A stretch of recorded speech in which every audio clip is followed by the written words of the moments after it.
Less Talk, More Work podcast.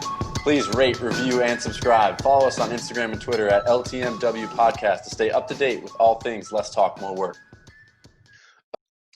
Okay, so, Joselle and I, we talked about how we wanted to work the podcast in the future. We wanted it to be something that, we weren't just interviewing people randomly, but when we really got passionate about something that, we could dive into it. And obviously, a lot of you know that we have the Let's Talk More Work Facebook group where we read high performance books. So we're reading Can't Hurt Me by David Goggins at the moment. And chapter 9 is titled Being Uncommon Amongst the Uncommon. And Joselle read the chapter before me, and he texted me. He was like, bro, we need to talk about this. I relate to this so much. And I'm like, all right, give me a few. I need to read the chapter. So I read the chapter, and I was like, wow, we really need to break this down because I feel so strongly about the importance of this topic. So Joselle, to start on breaking down being uncommon amongst the uncommon, when did it first occur to you that you weren't necessarily wired like those around you? You weren't the same as maybe the family members you had, the friends you had, even teammates at times?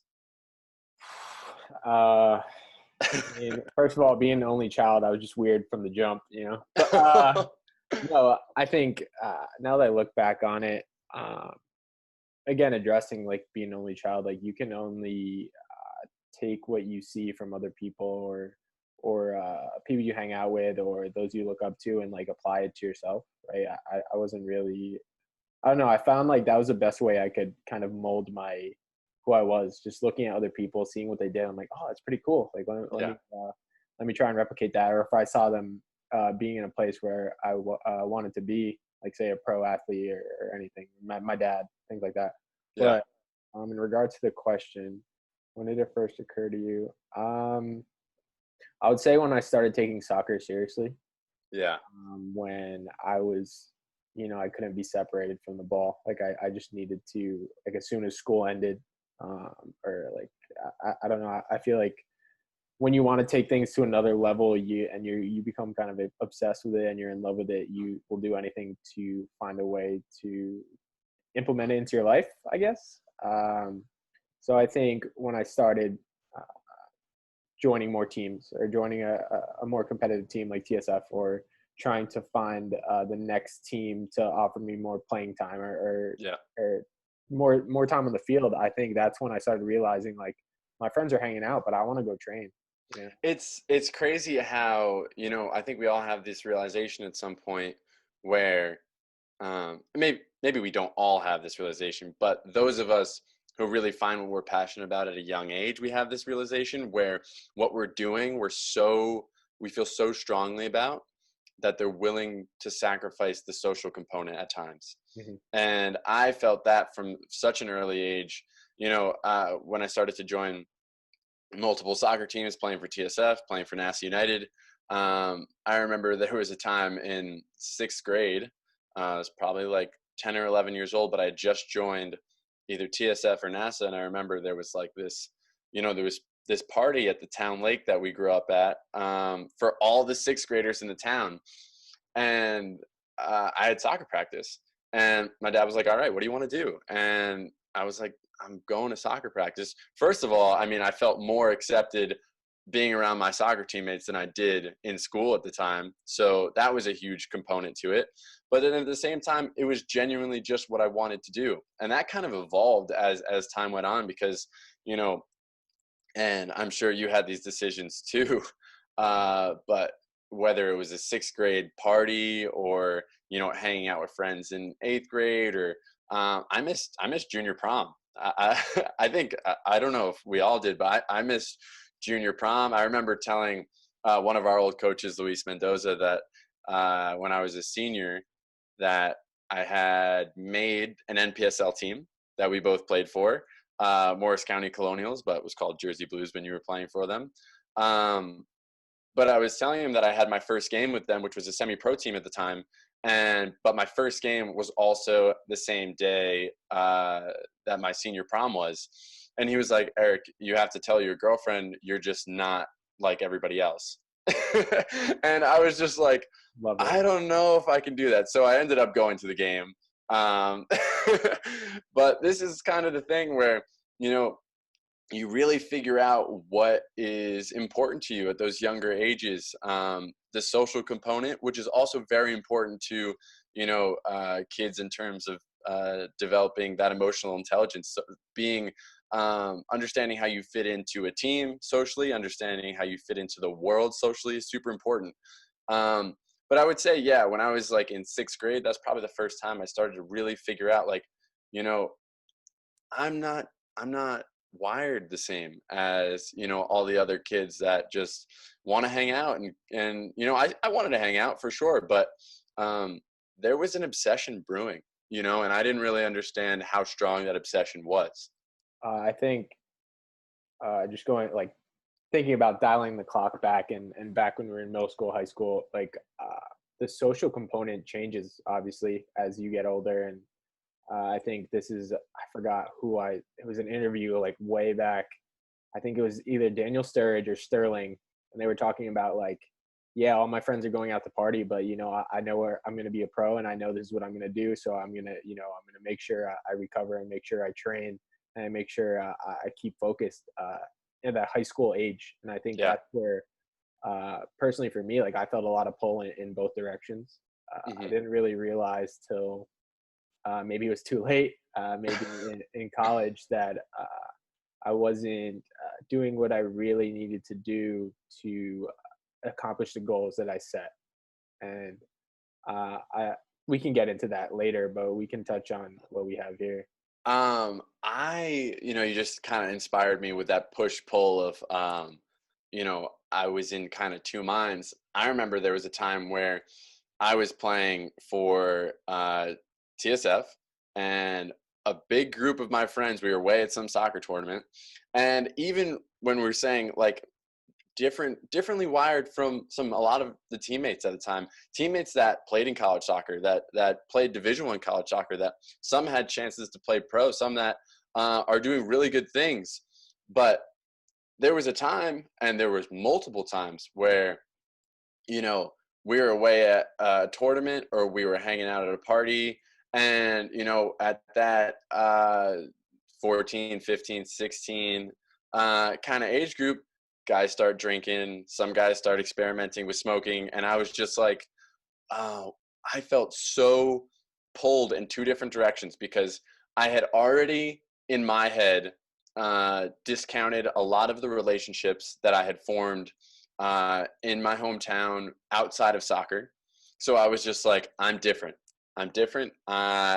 They're not the same. So I have to make this decision for my future that, and my friends are within the soccer circle. That's where my friends are. But then when I get inside the soccer circle and temptations start coming, and now my really close friends at that age are experimenting with different things, and then I have, we all had the our coaches or our parents saying, don't do this, don't do that kind of thing. So now my head's in two places. I'm like, I want to be a pro for sure. I want to play in college. All my best friends now who are also in that similar kind of mindset are doing things where I'm like, wait, is this right? And I had to make a decision there that, I was going to be different, and I was going to stake my claim that, and I remember saying this at a very young age, 11, 12 years old, when I was going from, I think it was from Paramus Spartans to NASA United. I was having a conversation with my mom and dad, and my mom was like, are you sure? Blah, blah, like, what do you think? And I was like, you know, I'm making this decision because I think it's going to put me in the best position possible to be a professional soccer player. I was saying that at 12 years old, right? So when it came to the point where I was like 16 and I was feeling like a little ostracized by some of the teammates, I was like, you know what? It is what it is. I felt that really strong obsession inside me, that passion inside me, that this was the direction I was going.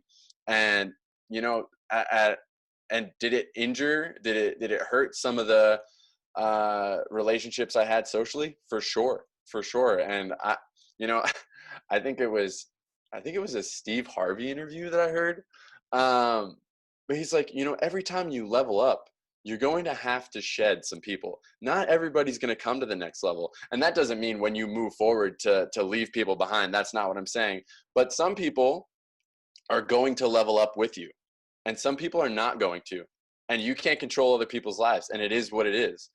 So that was something that I had to really that when I heard Steve Harvey say that, I was like, wow, I relate to that so much. And I didn't really realize how relevant it was when I was like 15, 16, 17 years old until I heard that interview, I'd say. Yeah, I mean, so what really sparked this light bulb or conversation that I wanted to have with Eric was going back to the book. David Goggins, right? He kind of addresses the topic of, yeah, he wants to be uncommon amongst the best of the best, right? At the time, I think he was in the SEALs, and like he just wanted to kill every test. Like he didn't just want to pass, like he wanted to be first. He wanted to dominate, and I think he got into maybe a leadership role or a teaching role, and he tried to lead the same way, lead from example. But then like his team didn't really accept that or adapt, and it kind of separated his leadership style from the team. And what do you think about that, Eric? I think that's super dangerous in terms of being in a leadership role and being willing to ostracize yourself from the group for the sake of what you feel is in your best interest. And, I learned that very quickly from one of my best friends, David Acuna Camacho, who played at Monmouth with me. And, he was my captain when I was a sophomore. So he was a junior and he's wearing the armband. And it wasn't necessarily something that he said to me, but it was kind of the way he carried himself within the team. There were guys in the team where I was just like, being associated with him is probably not in my best interest. And then there was other guys that was like, okay, I'm going to actively be associated with him because they're in a similar mindset of, I want to be a pro, I'm going forward, all these kinds of things. And David, he would work hard. He would be doing more than everybody else, more often than not. But whether a guy, I would say he accepted everyone for who they were, and he was able to get their respect and get their trust. And that's something that I think David Goggins kind of missed.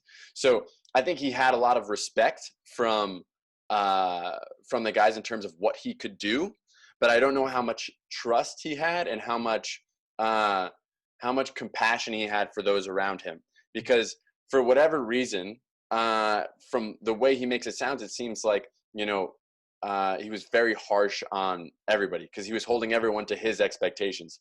David, from when I was watching him lead, and gave me a great sense of how to be a leader, was he accepted everybody for who they were, and he asked more of them from where they were at, if that makes sense. And I think David Goggins kind of missed that a bit.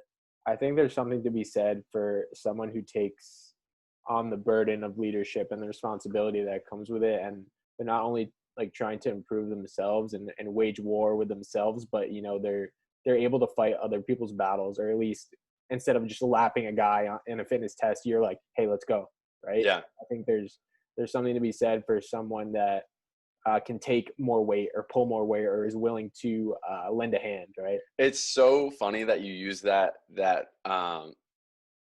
phrase, because there were times David played all across the back line and in the center midfield, but he would play D mid more often than not. And the way we played at Monmouth meant you needed a relentless, tireless worker in the middle of the field to play D mid.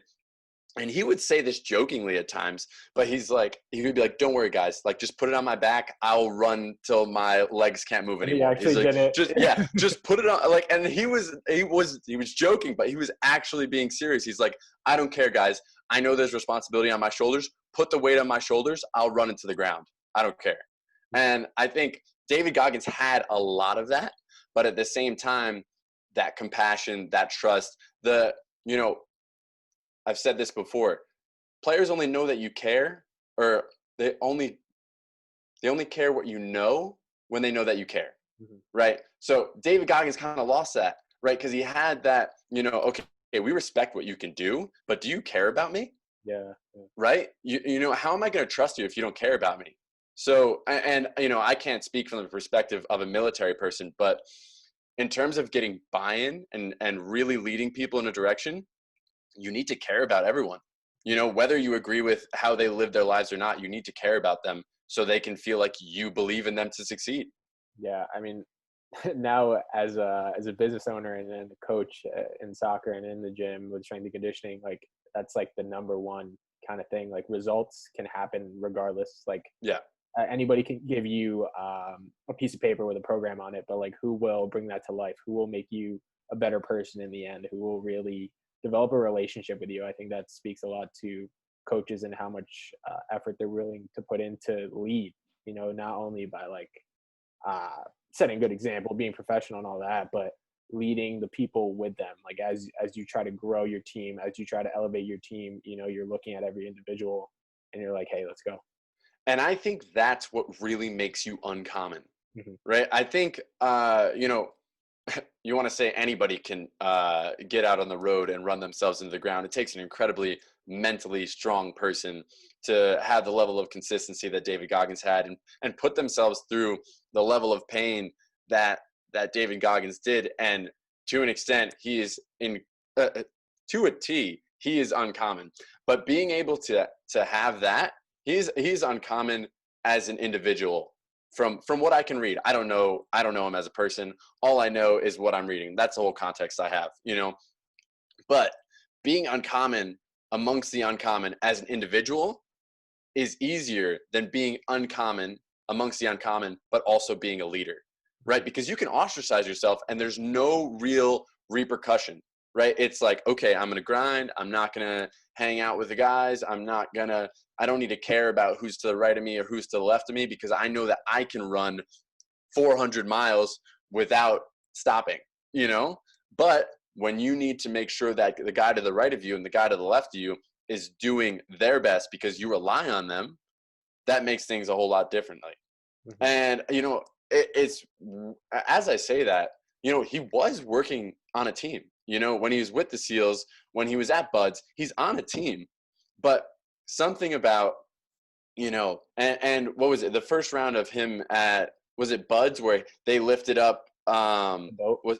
they lifted up the boat together and he really pushed the guys forward.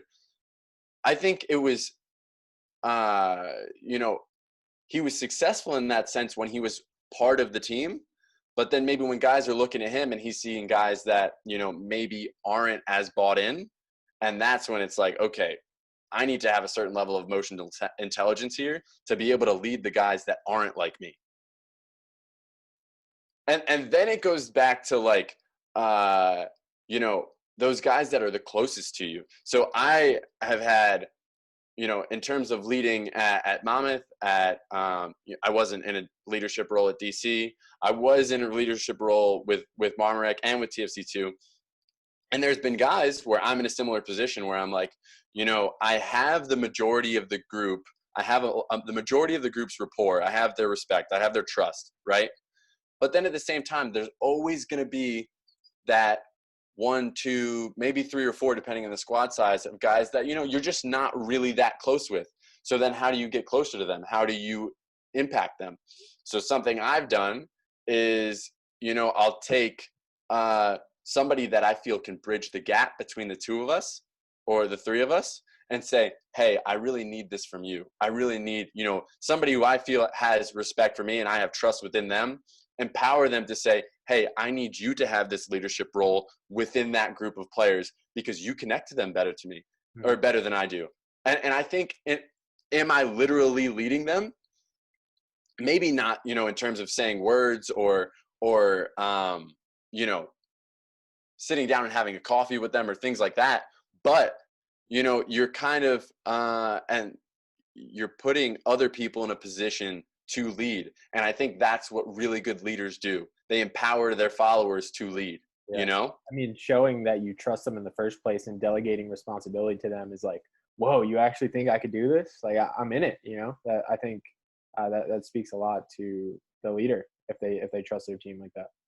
Yeah, and that's something that, you know, I didn't really figure out. Like, okay, so all three of us were captains at DePaul, all three of us. So when I say all three of us, that's myself, Joselle, and then Cody Pepe. What's up, Cody, if you're listening? But we were the three captains, and the way we led.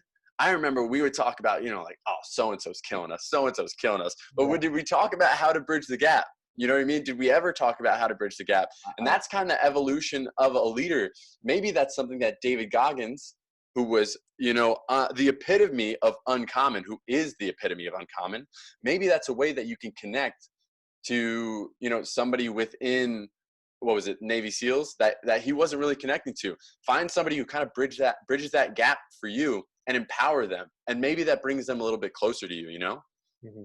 I think going off that, getting people to buy in, finding your group, finding your tribe, finding your circle, whatever you want to call it. I think nowadays it's so easy to see things, or we're exposed to a lot more, where you see everyone has their own special story, or everyone is so different, and obviously at the end of the day everyone just wants to fit in, right? So how do you find that group? Like, how do you know, right? We could go back to high school, like, which group do I belong to? Who am I to pick and choose who I should hang out with? How do I even go about finding this? Yeah, I think you really just have to find your passion, and it goes back to just focus on yourself, and at the end of the day, you'll be focusing on everyone, right? Because if you're passionate and you're feeling strong about who it is that you are, then you can give an authentic representation of who you are, and you're not like, okay, which friend group do I belong to? Should I be friends with so-and-so, or should I be friends with so-and-so? And we've talked about this before, I had a real let's call it imposter syndrome in like Yeah. seventh, eighth grade, probably like seventh. So seventh grade. All right. To give accurate context, I was incredibly narcissistic in elementary school, to a point where, everybody was like, okay, he's a good athlete, but he's just so annoying because he doesn't shut up about it.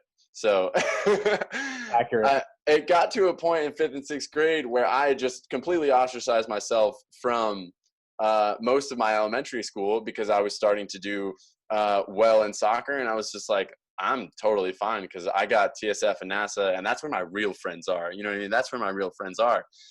But at the same time, sitting alone at lunch by myself in sixth grade is not fun. You know what I mean? And that's real. That's something I went through, and that's no one else's fault but my own. But that was a growth process that I needed to go through.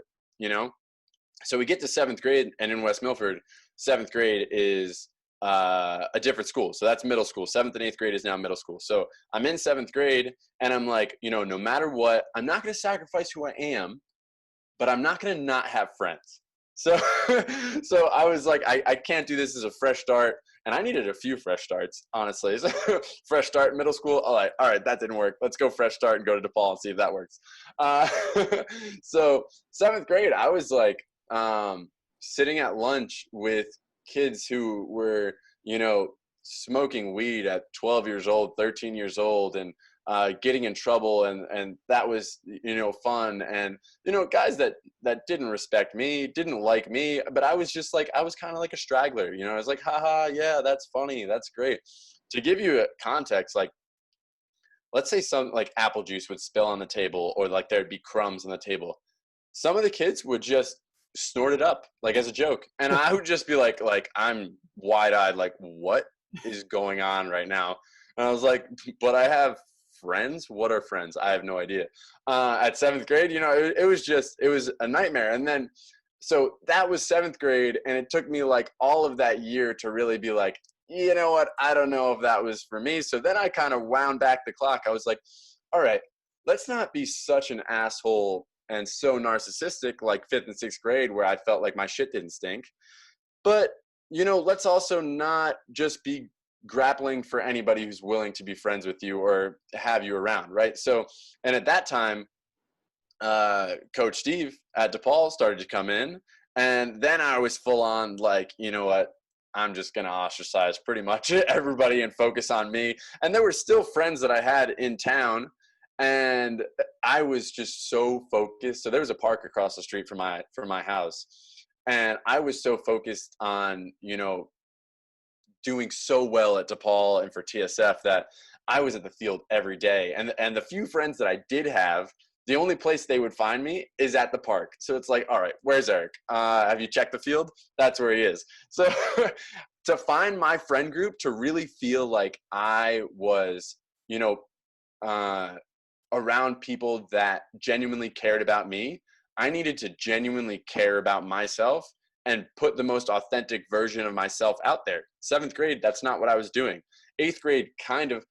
And then I would say, as I started getting into high school, I was like, you know what, this is really who Eric Klonowski is. And, you know, I kind of let the chips fall where they did. And thankfully, I was in a good enough environment where there were people around me that, you know, kind of took to that and respected to it. But I'm curious to how you managed that on your way through high school.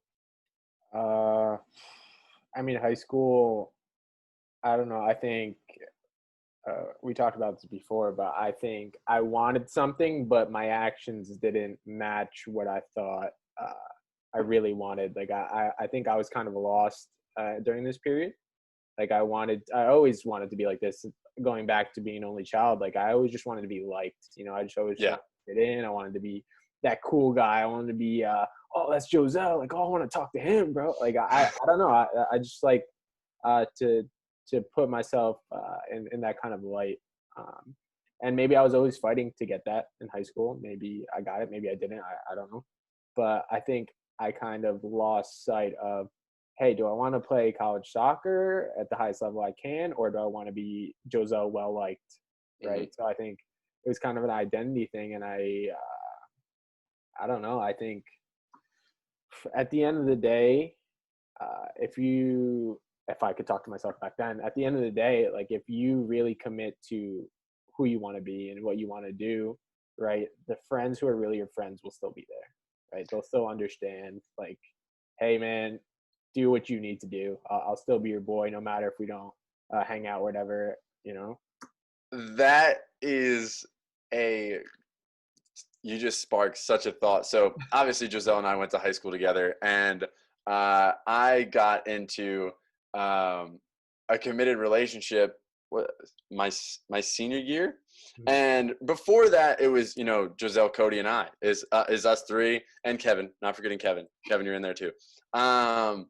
But it was like this group of friends, and I got into this committed relationship, my first actual relationship, and I was like, you know, I don't really know how to manage this with like friends, and that's I think something that a lot of people struggle with. Like, you know, you get into a relationship and it's like, all right, do I commit all my time to this relationship now? Where's the balance between hanging out with my friends, giving them the time that they deserve, and then also giving my relationship the time they deserve?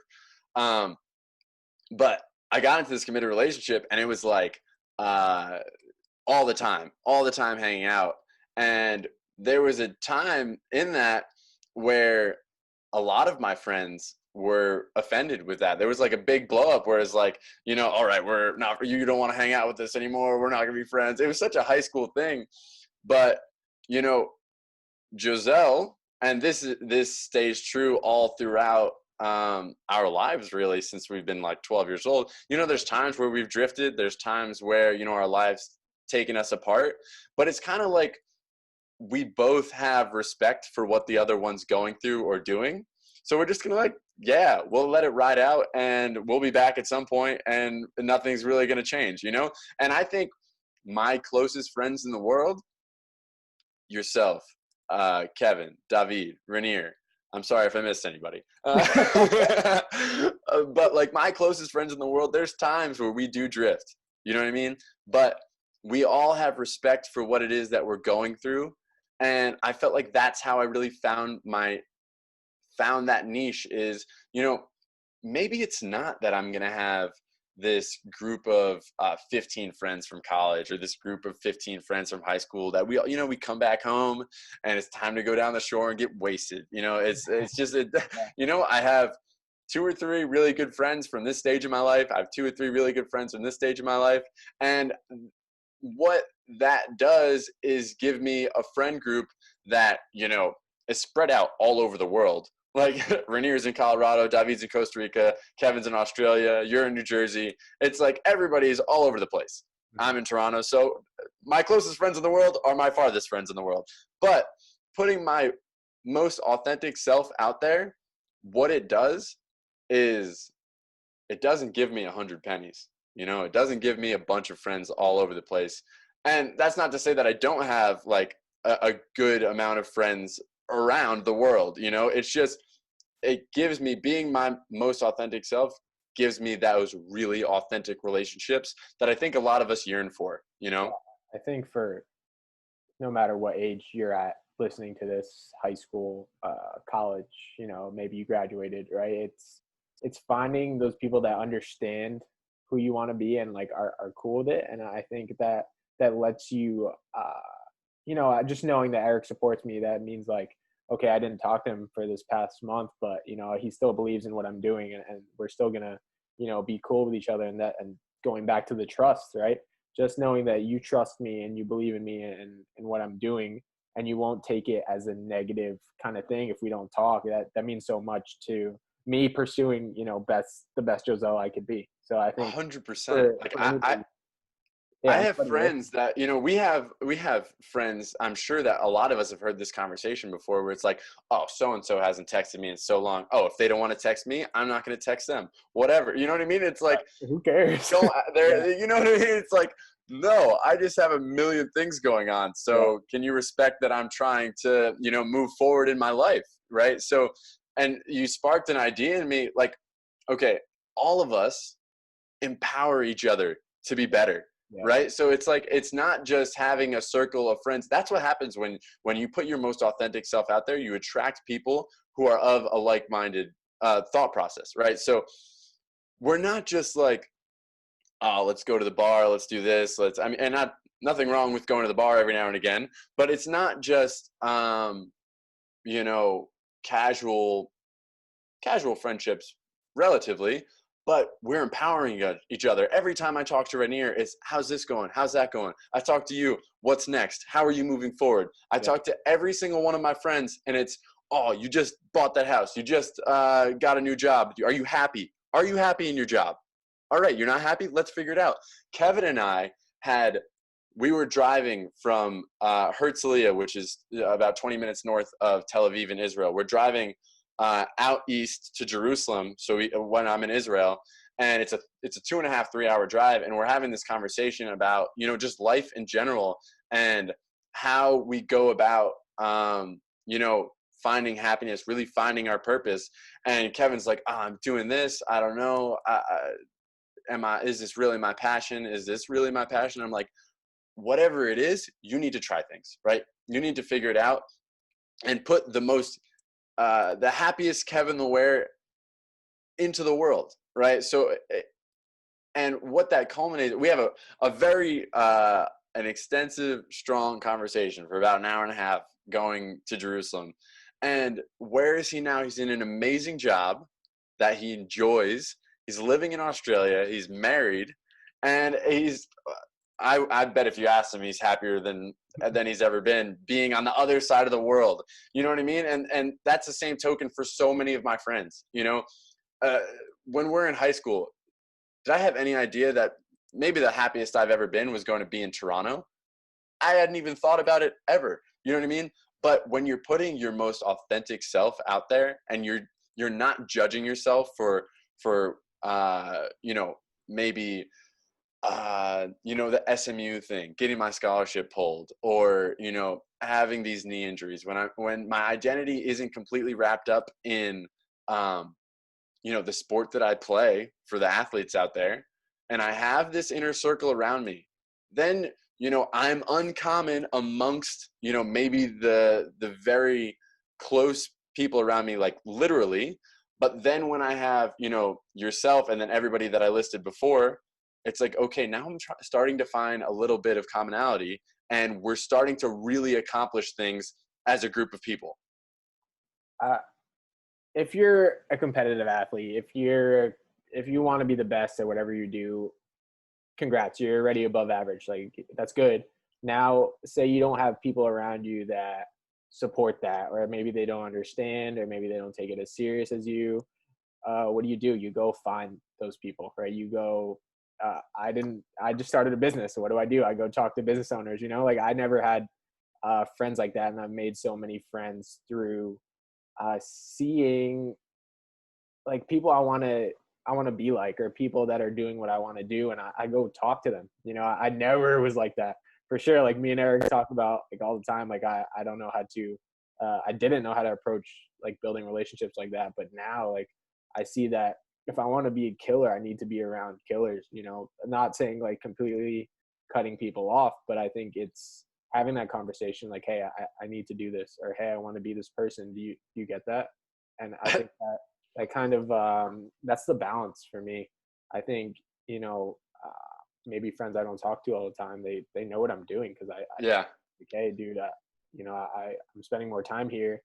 Does it make sense? And they're like, yeah, it does make sense. And if, for me, like, if they don't understand that, then that's Yeah. cool. Then it is what it is. What you're doing. Yeah. I think, you know, you say like, oh, I'm going out and looking for that different group that can empower me. I don't really feel like any of us went looking for each other. Like your closest friends in the world, Yeah. I don't think we really went looking for each other. Do you know what I mean? I don't think it was like, oh, I need to be here so I can make this kind of friend, or, you know, it's just be you, just be you. And, you know, like I said, there's been times where we've drifted and we've come back, but we're being the most authentic version of ourselves. And what that does is, you know, we relate, you know, and for people who are trying to build this circle and find this circle, don't worry about building the circle, worry about building you, and your circle will be built. Wow, that was incredible. I've never said that before. And that's, you know, I throw like nonsense quotes out with cliches all of the time. And that one is original, Eric Klonowski TM. So Is that how you would describe being uncommon? yes, I would yes. I think yourself. the common thing is, You want more. I need I need the social component. Where am I going to go? Let's go out to the bar. Let's go try to make friends. It's not about making friends. It's about being you, being passionate about what it is that you do, and then inevitably you will intertwine with people who have similar passions. And you know, we all have different passions, right? Strength and conditioning. Rainier is in finance. Kevin has an MBA, right? An industrial engineer bachelor's. Is I'm so far from Giselle and I laugh about this all the time, but Giselle is like math and science come very easily to Giselle in comparison to myself.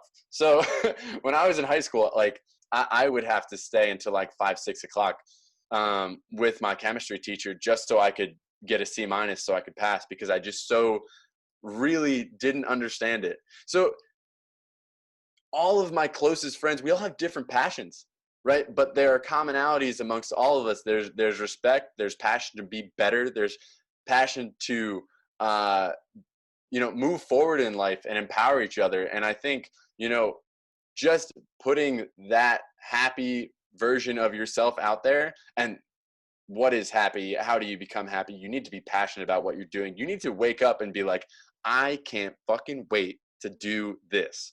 Whatever this is, fill in the blank, figure it out, and then your circle is going to get built.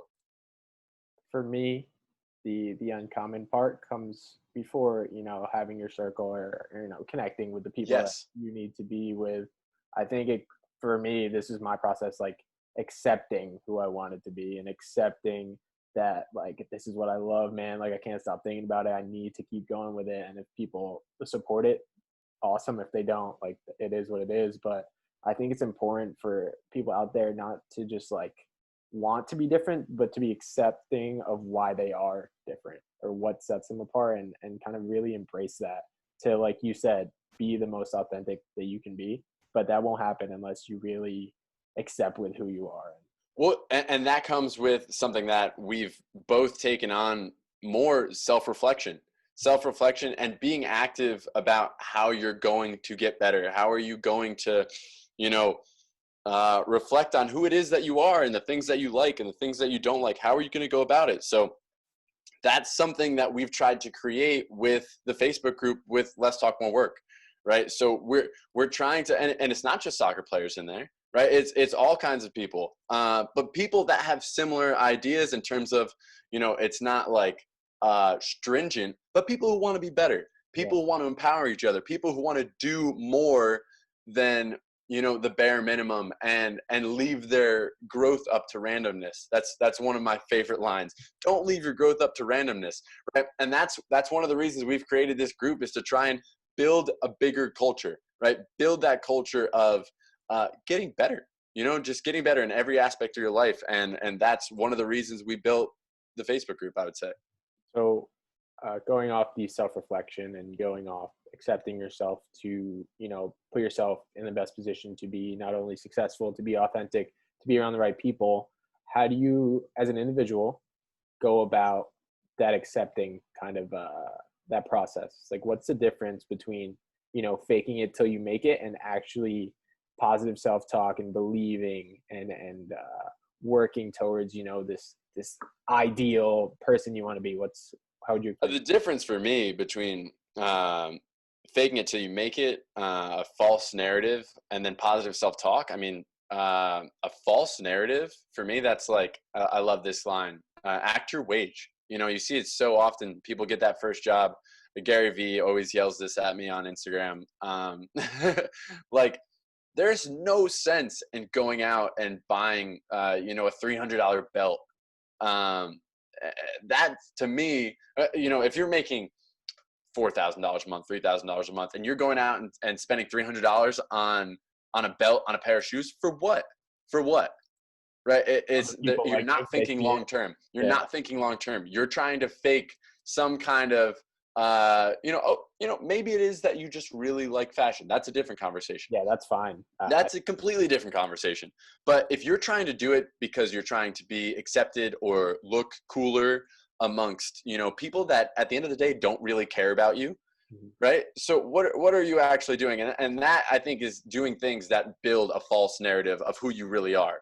Positive self-talk, some people might get the two confused. Positive self-talk for me is, affirmation statements, saying things to yourself, writing things down, of people, of characteristics of who you want to be, right? So, faking it till you make it, doing things that other people care about, that other people, you'll look cool to other people, doing things that help you and speaking things into existence. Those help the actual characteristics that are inside you, right? So, if you're not as confident, right? I'm confident. Whatever it is, I'm confident in this situation. I'm this in this situation. You know what I mean? These are the things that I think can really help people over a period of time. And I'm a strong believer of, your thoughts are your words and your words are your actions. So that for me is the difference. Yeah. I think for me, like talking about me in high school and me in college up till now, I went through this whole process of like seeing, like first I said, I want to be liked, I want to be popular, I want to be cool. And then I started to realize, like going down the road and separating myself from people that don't, I don't know, empower me or make me who I want to be. And I'm doing all these affirmations, I'm reading all these books, Yeah, I'm watching all these videos. I'm like, dude, none of this shit works, until I finally realized, like, Joselle, this is who you want to be. This is what you're doing. This is it. I think there was too much. I was trying to do too much, honestly. And I think going back to keeping the main thing, like I want to be happy. I want to do what makes me feel confident, what makes me feel powerful, what makes me a leader. Like those are the things that I hold on to every day now. And I think for me, like don't try to impress other people. Like being yourself impresses me. Yeah. People who are very authentic and are chasing after things that are impossible or crazy. I'm like, yo, I respect Impossible, that. air quotes. Yeah, I think it's so funny. And it was so hard for a lot of people to understand this when you're in college, when you're in high school, middle school, whenever it is. I mean, even people that are full on adults and out of school and in their work life, no one actually cares. No. Do you know what I mean? It's like we're in high school, like worried about whether some football player thinks we're one of the coolest kids in school or not. No one cares. And it just, the more you realize that it doesn't matter what person A, B, C, and D that you have math class with your junior year in high school think about the kind of shoes you're wearing, matters Zero. For those of you who are listening to this and not watching, I'm holding up 0 with my hand because it does not matter in the slightest. And the sooner you get that into your head, the easier it's going to be for you to really be who you are and stop pissing money away on shit that doesn't matter. So we always ask this to our guests. Eric, what would you change if you go back, or any advice that you would give to high school Eric, or on specifically, this kind of this topic? We have a question down, but you can recount it. Yeah. I didn't realize I was a guest, but now that I'm a guest, you are also a guest. So Yeah. You're getting this question straight back afterwards. Yeah. What's something that I would tell my younger self? I did a lot. I cared a lot. You could see how, that 5th to 8th grade, those 3 or 4 years, how they went. I cared so much about what people thought of me, and I think that changed a lot of how I behaved. I think a lot of the narcissism and the cockiness that I was displaying as a really young child was more of an insecurity than anything. It was more of me trying to put on this, like, I'm cool, people like me. And also, wow, that's another side of it. I wanted to go home and have my family think that I was cool. I didn't tell a single one of my family members, because nobody was in school with me at the time. I have 2 older siblings, for those of you that don't know. So when I was in 6th grade, there was nobody also in school with me from my family. I didn't tell anyone that I had no friends. I made it seem like I was totally fine. And I was like, so concerned about, what people thought of me. And it doesn't fucking matter. Mm-hmm. It just doesn't matter. So, there's an interview I listened to of Tim Howard. He's like, the only people whose opinion I care about is my own, my manager, and my goalkeeper coach. Outside of that, the media can say whatever they want. My family can say whatever they want. I know who I am. I know what I do. I know what makes me happy, right? So that's what I would say to my younger self is, and I think I had this, I grew into this. Think long term. Don't be so judgmental with yourself, and don't care. If someone doesn't care about you, you shouldn't care about what they think. Right? Because there are so many people that entire year in 7th grade of sitting with just a bunch of kids that were going nowhere. And I have no issue saying that, but a bunch of kids that were going nowhere. I cared so much about what they thought of me. It doesn't matter. Yeah. It doesn't matter. It does not matter at all. So that's what I would say. 7th grade Eric, you need to focus on where you're going, not where you are right now. Mm-hmm. What advice would you give to yourself, Joselle, your guest on the show now? I'm honored. Advice to young Joselle. Yeah. I don't think I would change anything. First of all, I think the decisions I made help me make decisions now.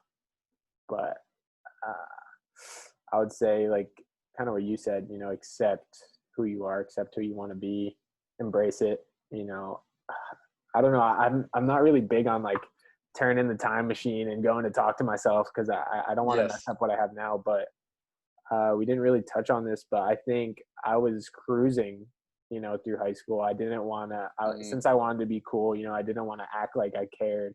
And I got away with it because I was naturally, I'm not going to say naturally, but I was a good student. I was a good athlete. Like, I could get away with putting out 50% and still being better than some people. And I was okay with that. I think if I went back now, I would say, like, hey, you got more in the tank. I would just say that. I wouldn't say, like, hey, push more. I'd say, like, hey, you got more. I would say that. Yeah. I think that's one of the issues, that you cared about what other people were doing, right? You're like, oh, I can cruise at 50% and still be better than so-and-so in math or in science or whatever class it was, you know what I mean? But you weren't putting the most authentic version of Joselle, the best version of Joselle Mateo out there, right? You're comparing yourself to the people around you for what?